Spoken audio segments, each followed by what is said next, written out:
Learning with अभिषेक। तो जैसा कि अभी हम लोगों ने पिछली क्लासेस में गॉस थ्योरम चैप्टर कर रहे थे, क्लास 12 का है, अभी बता देता हूँ। तो हम लोगों ने क्या पढ़ लिया अभी तक, गॉस थ्योरम होता क्या है, गॉस थ्योरम की जो एप्लीकेशंस है वो क्या है, गॉसियन सरफेस क्या होता है। मतलब ये कह सकते हैं कि ओवरऑल चैप्टर का जो बेसिक कॉन्सेप्ट था वो हम लोगों ने सीख लिया। अब उसी की जस्ट सीरीज को थोड़ा सा आगे बढ़ाते हैं और आज स्टार्ट करते हैं हम लोग। गॉस थ्योरम चैप्टर है और इसके कुछ एप्लीकेशंस। तो भाई गॉस थ्योरम जब पढ़ लिया तो इसका कुछ ना कुछ यूज होना चाहिए ना। तो यूज कहाँ पर है, कैसे यूज करेंगे, तो आज हम लोग आज की क्लास में डिस्कस करेंगे कि गॉस थ्योरम के एप्लीकेशंस क्या क्या हैं और क्या इनका यूज है। तो फर्स्ट एप्लीकेशन जैसे कि पहला है electric field due to a uniformly charge wire of infinite length. तो पहला जो एप्लीकेशन आया है, देखो गॉस थ्योरम पढ़ रहे हैं चैप्टर, तो कोई भी एप्लीकेशन आएगा हमें वहां पर गॉस जी को लाना ही होगा। करना क्या है, इन्होंने हमसे बोला कि पहला एप्लीकेशन का जो पार्ट है वो है electric field due to a uniformly charge wire of infinite length. Clear. तो जैसा इन्होंने बोला वैसे एक डायग्राम बना देते हैं। इन्होंने बोला कि एक इनफाइनाइट लेंथ का मुझे वायर लेना है, मैंने ले लिया।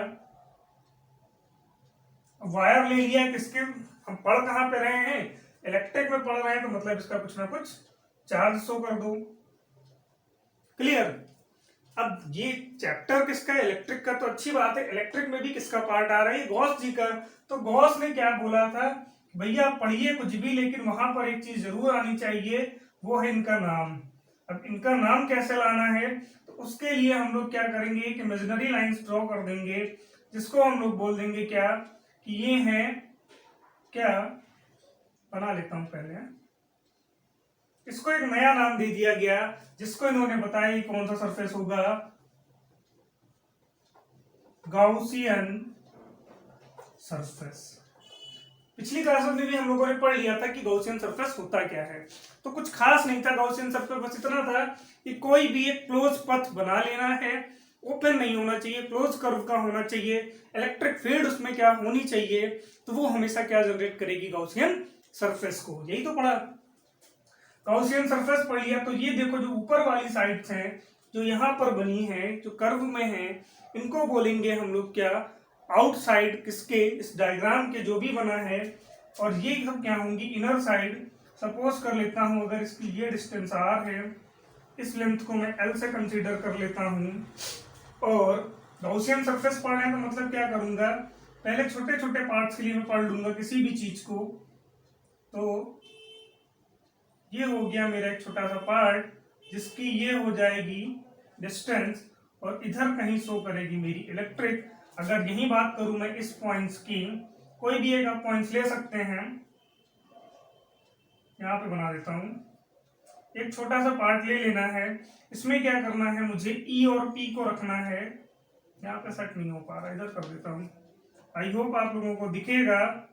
तो ये हमारी ई की डायरेक्शन होगी और यही हमारी पी की डायरेक्शन होगी। तो ये फाइनली हमारा बन गया डायग्राम। डायग्राम कैसे बनाया, तो डायग्राम बनाने का सबसे अच्छा तरीका क्या होता है, क्वेश्चन में हमसे खुद कहता है कि करना क्या है। इन्होंने बताया कि मुझे इनफाइनाइट लेंथ का एक वायर ड्रॉ करना है, जिसमें मुझे बतानी है कि इलेक्ट्रिक फील्ड क्या होगी, मतलब ई कहीं ना कहीं से फाइंड करना है। तो मैंने फर्स्ट ऑफ ऑल एक वायर बना दिया। अब वायर के बाद ये कौन सी कलाकारी मैंने कर दी, तो ये चैप्टर कौन सा है, गॉस थ्योरम है। क्वेश्चन में पूछता जरूर है कि with the help of Gauss theorem you can prove that this. तो भैया इन्होंने जैसा बोला मुझसे, मैंने एक वायर बना दिया, वायर के बाद गॉस थ्योरम था, तो गॉसियन सरफेस भी कहीं ना कहीं आना चाहिए, और उसके बाद मैंने पूरा वर्क कर दिया।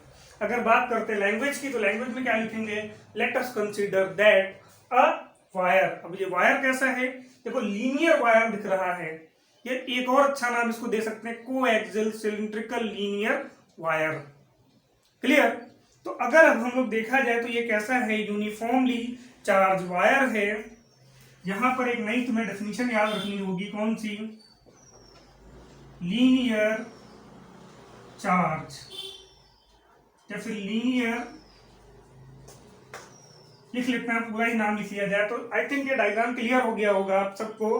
तो यहां पर हम लोग लिख लेते हैं क्या, चार्ज डेंसिटी या linear charge density, linear charge density. देखो इसका यूज क्या होगा, तो जैसे उन्होंने बोला लीनियर के लिए, तो लीनियर के लिए हमेशा याद रखना, इसको हम लोग लैम्डा से लिखते हैं, और लैम्डा इज इक्वल टू होता है चार्ज पर यूनिट लेंथ, या इसको ऐसे भी लिख देते हैं Q is equal to sorry lambda is equal to Q upon L. Clear. अगर फिर से देखा जाए तो देखो क्या करना है, मेरे पास क्या है, एक यूनिफॉर्मली कौन सा वायर है, लीनियर चार्ज वायर। अब इसकी जो डेंसिटी है वो लैम्डा, लैम्डा की क्या होगी, charge per unit length. Wire कैसा है, तो कोएक्सियल सिलिंड्रिकल वायर है। और मैंने बताया था कि गॉस थ्योरम में कभी भी आ जाए तो हम लोग स्टार्टिंग कहाँ से करेंगे, तो स्टार्टिंग का पॉइंट जो आता है वो हमेशा याद रखना कहाँ से, वही किसकी, व्हाट इज इलेक्ट्रिक फ्लक्स। यहाँ पर लिख सकते हैं electric flux phi E is equal to, हमने क्या पढ़ा, ई डी ए, दोनों ही क्या है, वेक्टर क्वांटिटी है, या लिख सकते हैं कि ई और डी ए, मतलब अभी मैं अगर सरफेस पे बात कर रहा हूँ, ई और डी ए दोनों ही क्या है, सेम डायरेक्शन पे हैं, तो इसे ही क्या लिख सकता हूँ, ई डी ए। या फिर और अच्छे से अगर मुझे लिखना है इसको, तो फाइनली मैं क्या लिख सकता हूँ, इसी को सरफेस इंटीग्रेशन के फॉर्म में भी लिख सकते हैं, सरफेस इंटीग्रेशन ऑफ किसका, ई डॉट डी ए, दोनों ही वेक्टर क्वांटिटी है और दोनों के दोनों ही कैसी हैं, सेम डायरेक्शन में हैं। और जब दो के दोनों सेम डायरेक्शन में होती हैं तो ई डॉट ई डी ए कॉस 0 डिग्री, या फिर यहाँ पर सीधे ई डी ए आ जाता है। तो हम क्या करते हैं, इसका सरफेस इंटीग्रेशन ऑफ एरिया के रिस्पेक्ट में करूंगा, तो इसे और क्या लिख सकता हूं, देखो ए यहाँ पर है, ए यहाँ पर है, तो ये मेरे लिए काम का है, ई मेरे लिए एज ए वर्क करेगा कांस्टेंट का, तो surface integration of E D A. Clear. अब यहाँ पर आते हैं, तो ये कुछ बना कैसा है, तो वायर मैंने बताया, वायर हमेशा बनते हैं सिलिंड्रिकल फॉर्म में, तो मुझे पता होना चाहिए कि सिलेंडर का एरिया क्या होता है, तो मुझे पता है किसी भी सिलेंडर का एरिया 2 पाई आर एल। तो फाइनली यहाँ पर क्या लिख सकते हैं, या ब्रैकेट में लिख दो कि summation of E D A is equal to 2 pi R L, bracket में बंद कर देना। तो finally phi E is equal to क्या आ जाएगा, ई, और यहां पर क्या लिख दूंगा 2 पाई आर एल।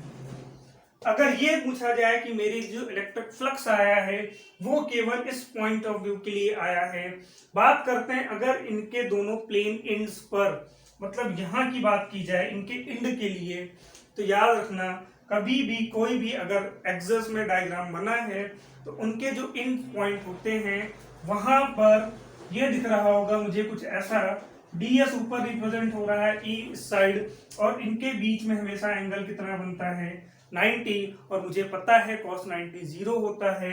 तो उसी के केस पर इनके एंड पॉइंट पर अगर पूछा जाए कि फ्लक्स कितना होगा, तो सिंपल सी बात है बता देना कि कितना 0।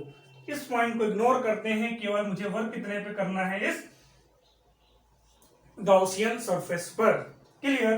तो यहाँ पर ये बात हो गई, ये बात कहीं आप अलग से नोट जरूर कर लीजिएगा कि अगर एंड पॉइंट की बात की जाए किसी भी डायग्राम में, तो एंड पॉइंट पर एंगल हमेशा 90 बनेगा या राइट एंगल बनेगा। तो राइट एंगल के केस में इस पॉइंट पर फ्लक्स कभी नहीं होंगी, फ्लक्स केवल कहाँ पे होंगी, इसके गॉसियन सरफेस पर। तो फाइनली यहाँ पर ये लिख सकते हैं, तो फाई की वैल्यू आ गई, इसे इक्वेशन 1 नाम दे देते हैं। नेक्स्ट हम लोगों ने क्या अभी पढ़ा, लीनियर चार्ज डेंसिटी। तो linear charge density lambda is equal to, इसको यही लिखा है तो नाम दे देते हैं, इसको इक्वेशन 2 दे देते हैं। अब चैप्टर जिसके लिए पढ़ रहे हैं, किसके लिए, एप्लीकेशंस ऑफ गॉस लॉ, तो यहाँ लिखेंगे अकॉर्डिंग टू किसके द्वारा, गॉस जी के। तो गॉस ने क्या बताया था, फ्लक्स जो होती हैं वो चार्ज अपॉन एप्सिलॉन नॉट का रेशियो क्रिएट करती हैं। तो यहाँ पर अगर इक्वेशन 2 से हम लोग किसकी वैल्यू निकालते हैं, क्यू की, देखो यहाँ पर lambda is equal to Q upon L, then Q is equal to lambda L. इसे क्या करेंगे, इक्वेशन में पुट कर देंगे, तो phi is equal to lambda L upon epsilon naught, ये हो जाएगी इक्वेशन 3। कंपेयर कर देंगे, लिखेंगे क्या, for equation first and third. Math का रूल क्या कहता है कि अगर किसी भी इक्वेशन में एक साइड इक्वल है तो उनके opposite side is always equal. तो उसी के बेस पर सीधे सीधे हम लोग क्या लिख सकते हैं कि E in bracket 2πr_l is equal to lambda l upon epsilon naught, lambda l upon epsilon naught, l से l कैंसिल कर देना, E is equal to finally क्या आ जाएगा, lambda upon 2πr epsilon not. अगर इसका पूछते हैं कि वेक्टर नोटेशन क्या होगा, यहां पर लिख देता हूं इन वेक्टर फॉर्म, तो वेक्टर नोटेशन क्या हो जाएगा, मुझे पता है E is a vector quantity, lambda vector हो नहीं सकता, लेंथ है, और लेंथ कभी भी जब कोई प्रॉपर रेशियो में आएगा तो उसको वेक्टर नहीं कह सकते हैं, या फिर लैम्डा को ऐसे ही रहने देंगे, 2 as a constant numeric value कभी भी नहीं शो करेगा, पाई भी कांस्टेंट, एप्सिलॉन नॉट भी कांस्टेंट, बचा क्या मेरे पास, केवल और केवल r। अब भैया r के होने से मैं इसको वेक्टर फॉर्म नहीं कह सकता, तो इसीलिए यहां पर एक और कैप लगा देंगे r कैप, और r कैप ही क्या रिप्रेजेंट करेगा, इसके यूनिट वेक्टर को। तो ये हो गया इसका वेक्टर फॉर्म, और याद रखना कि कहीं ना कहीं 1 मार्क्स के लिए वेक्टर फॉर्म जरूर पूछता है, ठीक है। ये हो गया वेक्टर फॉर्म, ये हो गया इनका पॉइंट। एक पॉइंट और बचता है इसका स्पेशल केस। स्पेशल केस में क्या होता है, इसका भी ग्राफ बचा है, ग्राफ देख लेते हैं, फिर इसका केस एक जो है वो देख लेते हैं। तो फाइनली इतना वर्क करना हो, बात कर ली जाए कि E और R का ग्राफ कैसा बनेगा, तो हम लोग क्या देख रहे हैं, E और R का रिलेशन कैसा है, तो वो इनवर्सली प्रोपोर्शनल है। तो सपोज कर लेता हूं ये मेरी x एक्सेस हो गई, ये मेरी y एक्सेस हो गई, और याद रखना y पे E कर लिया, यहाँ पर R कर लिया। तो फाइनली अगर मुझे इसका ग्राफ बनाना है तो E और R कैसे हैं, इनवर्सली प्रोपोर्शनल है, मतलब अगर एक कहीं ना कहीं इंक्रीज होगा तो दूसरा अपने आप डिक्रीज होगा। इनवर्सली का मतलब तो यही होता ना, एक इंक्रीज तो दूसरा अपने आप डिक्रीज। इसका सबसे इंपॉर्टेंट पॉइंट जो ये है वो याद रखना है सबको, मोस्ट इंपॉर्टेंट पॉइंट नोट कर लेना कि a charge cylindrical conductor behave. सबसे इंपॉर्टेंट, कोई भी चार्ज कंडक्टर कब होगा, जब उसका एक्सटर्नल पॉइंट होल चार्ज जब डिवाइड होगा उसके किस पर, केवल और केवल एक्सेस पर। कभी भी याद रखना, कभी कोई डायग्राम बना है और एक्सेस पर अगर चार्ज डिस्ट्रीब्यूट हो रहा है, बट रहा है, तभी इस कंडीशन में वो कंडक्टर होगा। और अगर इंड पॉइंट्स पर कभी भी चार्ज होगा तो याद रखना वो वर्क करेगा एज अ इंसुलेटर का। अभी जस्ट हम लोगों ने देखा है, जब जो डायग्राम बनाया था तो मैंने बताया कि ऊपर के जो भी पॉइंट्स होंगे जिसमें जो उसका सरफेस एरिया होता था और इलेक्ट्रिक फील्ड होती थी, वो दोनों ही परपेंडिकुलर होकर रहे थे, और परपेंडिकुलर की कंडीशन पे एंगल 0 बनता है। तो ये 2 पॉइंट्स अलग से नोट डाउन कर लेना। फर्स्ट एप्लीकेशन देखा, अब उसी का सेकंड एप्लीकेशन क्या है, इलेक्ट्रिक फील्ड फिर मुझे फाइंड करनी है, बट इस बार मेरे पास जो है वो एक सीट के लिए फाइंड करनी है, वायर के लिए नहीं। वायर के लिए करनी थी तो पहला कॉन्सेप्ट आ जाएगा, सीट के लिए करनी तो सीट का कैसे करना है। तो फाइनली हम लोग एक सीट ड्रॉ कर देते हैं।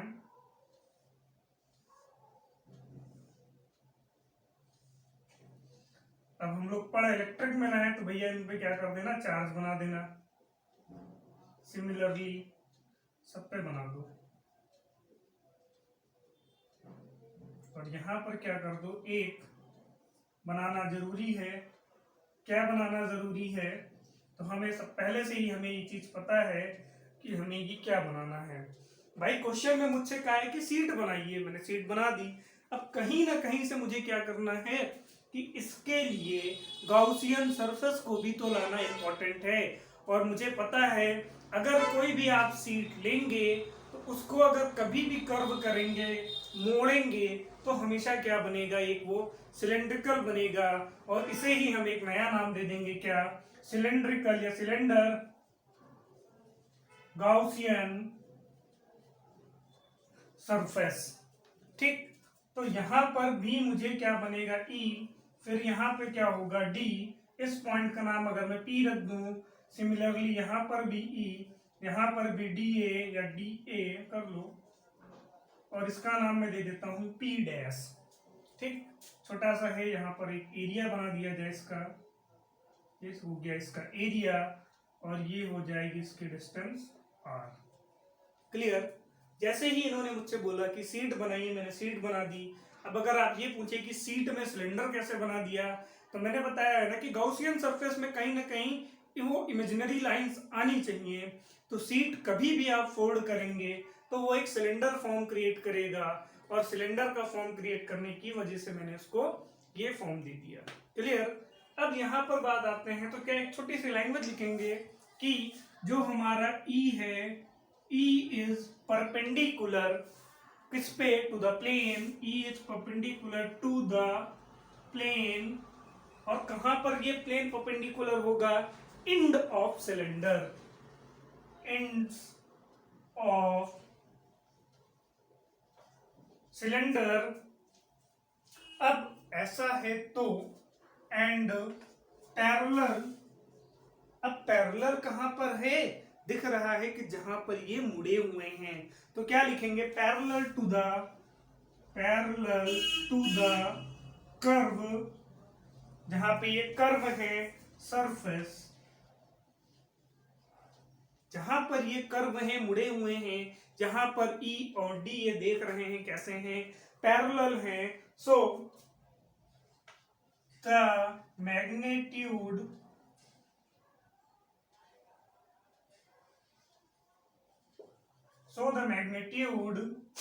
तो इनके मैग्नीट्यूड क्या होंगे, विल बी सेम, होंगे कि नहीं, एट पॉइंट कहां पर, P एंड P डैश। देखो E कहां पर परपेंडिकुलर होगा, तो मैंने बताया कि कभी भी अगर इनकी इंड पॉइंट पर देखूंगा तो परपेंडिकुलर क्रिएट करेंगे, और परपेंडिकुलर के केस में वहां पर मेरी फ्लक्स जीरो होती है, और जहां पर ये दोनों मुड़े हुए हैं, कर्व हैं, वहां पर ये क्या होंगे, एक दूसरे के पैरेलल, कौन, पॉइंट P और P डैश। और अगर पैरेलल हैं तो इस कंडीशन पर इनका जो भी मैग्नीट्यूड होगा वो इक्वल होगा। तो फाइनली लिख सकते हैं कि flux surface integration of E D A plus, vector form जरूर लगा देना भाई, E dot D A plus surface integration of E dot D A. ठीक, और अगर ये पैरेलल हैं तो सीधे सीधे क्या लिख सकते हैं, E D A is equal to E A. तो finally phi is equal to क्या, ई ए प्लस ई ए, क्योंकि मैंने पहले लिख दिया ये क्या है, एक दूसरे के पैरेलल, और पैरेलल की कंडीशन पे एंगल हमेशा जीरो होता है, तो इज इक्वल टू कितना हो जाएगा, 2EA। अब यहां पर जैसे वहां पर क्या था, वायर था, लीनियर था, वैसे यहां पर क्या है, इसका सरफेस है, तो यहां पर एक साइड में लिख लीजिएगा, सरफेस चार्ज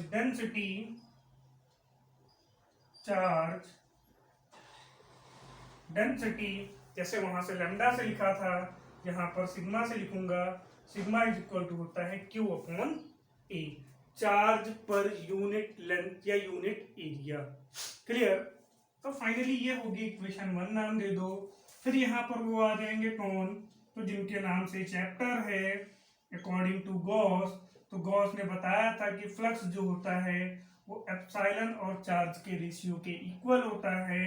तो यहाँ से फिर हम क्या करेंगे, Q की वैल्यू फाइंड करेंगे, तो क्या आ जाएगा, सिग्मा इंटू ए। यहाँ पर पुट कर देंगे sigma A upon epsilon not, equation 2। तो फिर लिख देंगे क्या, फॉर इक्वेशन 1 एंड इक्वेशन 2। फिर यहाँ पर देख रहे हैं क्या, LHS इक्वल हैं, तो RHS को भी इक्वल कर दो, sigma A upon epsilon naught is equal to 2EA।